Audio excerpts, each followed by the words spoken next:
Ovi vozači nisu normalni, molim vas! Molim vas, da nisu normalni, pomozite. Kako se zovete, možeš da zovem se Milica. Da li se znaš ko boli? Boli me jako ruki. Ok, sve će biti red. Da li mi možete reći kako se boli? Ja sam možda bicikla, ja sam udarni umetla, ne bilo se što nisu normalni. Sve će biti red. Gdje je to polagalo, ne znam vas.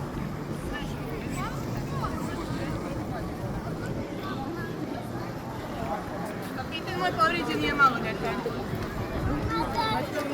Sve će biti red, samo se smijete. Molim vas me jako, molim, peče me sve me peče, molim.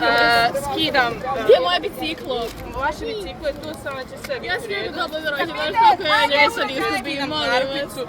Nemojte da mi omiljena narpica. Vaša narpica će biti kod mene, pričuvat ćemo je samo da piješ na našu pogled. Ne, vi ste nju da pola. Ne, vratim.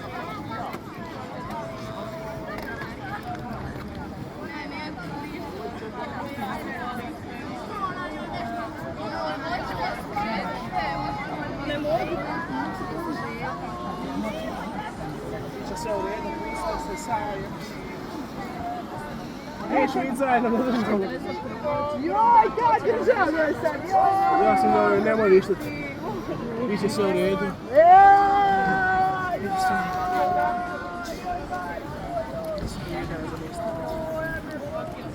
Biće sve u redu. Samo, slobodno.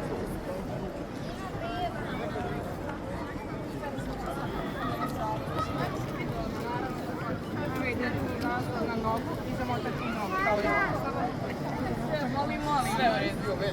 Molim vas, nije u redu. Slušajte, tu smo da vam pomognemo moja ekipa i ja pomažemo i vama i ostalim ljudima koji su povrijeđeni. Sve će biti prijeli nikome. Ništa se ne brinite. Da vas još nešto povrijeđeni. Ima.